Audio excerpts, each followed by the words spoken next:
Hello, this is Transformers fan G138 with another video review. This time of Generations Thunderwing. Yeah, okay. So he's actually pretty cool. This is his vehicle form.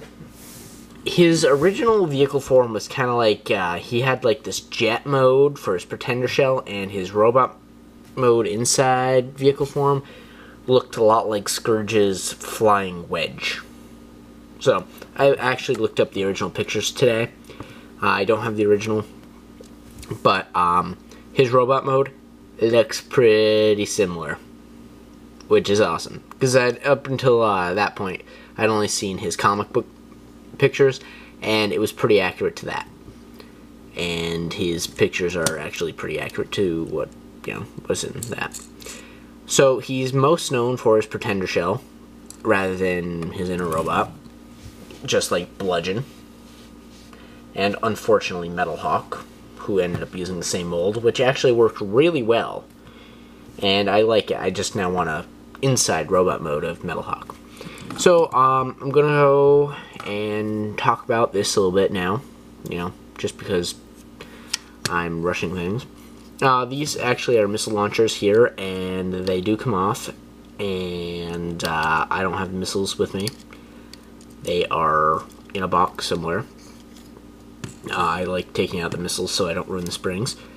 It's cool. He's got guns here, he's got missile launchers here, he's got guns here, he's got these wings, which if you don't like them sticking out, you can put them facing in, you can lay them flat, you can do all sorts of things with them. I prefer to do them a little bit out, where I prefer to move them in for Metal Hawk, just to give them a different appearance.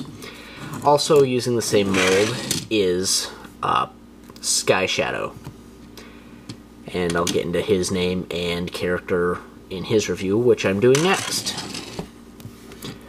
So, yes, so if anybody's noticed, I did Hound, Turbomaster, Drift, Blur, Thunderwing, Sky Shadow.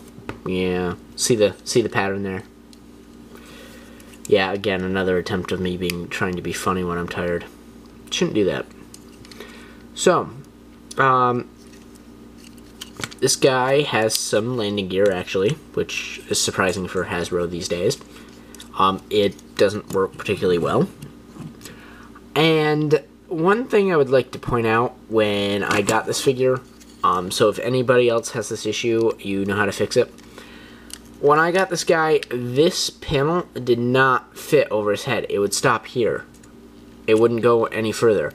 And then when it's down like this, the landing gear is utterly useless. It does not land. So I'm like, well, that can't be designed right, because one, you can see his face, and two, this panel just doesn't fold up. And I couldn't figure out why, until I got looking at it. This is before I bought the second mold. And I'm looking at it, This black piece in here is just tabbed into there, so you can actually pull this piece right off. But the issue with it is it's pinned into there, and when it was assembled, they put this black piece in the wrong way, because it's actually angled. So if it's angled the wrong opposite way, you can not actually cover the face. It'll stop here. So what I did is I removed the pin, flipped the black piece around, and put it back in, and miraculously it now fits. So if you have that issue, it's just that black piece is backwards. A little nail, a hammer, and 2 pieces of wood with a very small space in between will allow you to tap that out and flip it around, and then just tap it back in place with the hammer, and you're all good. Just try not to break the plastic. So yeah, landing gear folds up pretty nicely. Also, another cool feature of this is he's got this drone. I don't know the story behind the drone, other than there's a drone. And it has in all the molds. Which kind of makes this guy look a little goofy with kind of like a missing underside of a cockpit, but whatever. It would actually make, if you cut this down, it would make a nice sword hilt for Star Saber. You know, going a little off topic there, but any customizers out there, it's an idea. It's got some Decepticon logos here, you know, it's nice. So, since I spent 5 minutes talking about his vehicle form, which is a little bit too much time, I'm going to go ahead and get this guy in robot mode. And so here he is in robot mode, and he's actually kind of awesome. A lot of people say he's too small, you know. I'd rather collect deluxe class size Transformers because of the lower price point and the more detail.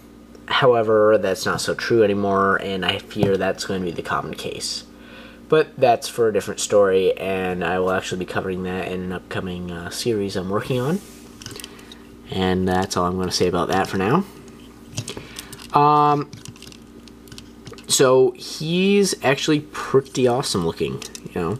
He looks a lot like his original self, with the chest, you know, the guns on the shoulder, the head. He actually looks legit like you copied and pasted his image, except for the wings in the back. They would have been flipped backwards and flailed out instead of this way. But this way looks him a little more menacing, and I like that. What's nifty is I don't have any clip system weapons with me, but the inside of these rockets on the side of his gun, this piece right here, is actually designed to have clip system weapons plug into. So that's a kind of nifty little tidbit there that they don't explain in instruction manuals. I wish I remembered to bring one with me. I'm actually not at home at the moment, so I forgot to bring one, but yeah, they do clip on there. So he actually still has his, like, armor down here, you know. And if you don't like this thing sticking up back of his head, you can reduce the size of it by removing the drone. It's still there, but it's not as there. I mean, it's still there, so it doesn't really help you a lot. I prefer, just so I don't lose the drone. Apparently you can do splits, too. Multi-talented Decepticon. And again, my poor attempts at being funny. I'm really sorry for anybody watching that. So, anyway, back to this guy. So these guns are awesome. They look exactly like the antennae on a shoulder or whatever they're supposed to be. I kind of think the guns on the front, but whatever. So his mobility, he's got some motion up here in the feet, which is nice. His feet don't look like they'd support him, but these are some really nice, well-balanced feet. I like them. They're really phenomenal. So yeah. People complain about how the waist shifts a little like that. I don't have too big of an issue with it, you know, personally. He's got a nice hinged knee, long legs, with swivel and a ball and socket joint in the hip. His armor moves out of the way pretty decently, you know, just like, as you say, he could do a split. The rest of him doesn't get in the way. He can't go fully all the way up and fully all the way back, but it's pretty close. So he's got ball and socket joint in there, although it's somewhat limited by this and his backpack. So you can't really go beyond there. It is rubber, so you can force it and go all the way up. Not necessarily recommended, though. But yes, you can do that. It is flexible. And if one of these is bent out of shape, just take a hairdryer and blow on it for like 5 minutes, and it'll be soften up enough to move it, and then just stick it in the freezer with your hand on it, and it'll be fine. That's the cure for that. One thing I would like to point out, after I get done, he's got a swivel here and a hinge here and a swivel wrist. But one thing I'd like, okay, the wings can move and his head spins on a hinge, but it's at a slant, so it does some really weird stuff. One thing I want to point out, now that I'm finally done that, is you want to be careful about the thumb. My thumb is already half off, because his hand is like half hard plastic, half like rubber, and that thumb is not held on very tightly, and I almost pulled it off once. So just be wary about the thumb. I mean, it's still holding on for me, and I haven't damaged either of the other two molds of this I have, so yeah, just be warned with that. Well, that's pretty much the robot mode. His weapons can actually, I discovered this by just playing around with them. There's these two tabs here and these two here. These can actually go together, and this actually fits inside there. So you can get a solid-looking double cannon, which he can dual wield or single wield using two or one hand. It doesn't really matter. He's strong enough joint-wise to hold him both ways. So that's pretty cool. And somebody's going by a super speed at like midnight, which is awesome, but whatever. So I've now exceeded my 10 minutes, so I'm sorry for anybody who was watching this and is bored with it, but so that concludes my video review of Transformers Thunderwing Generations.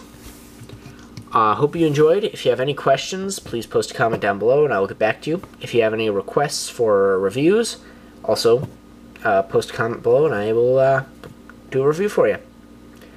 Thanks for watching.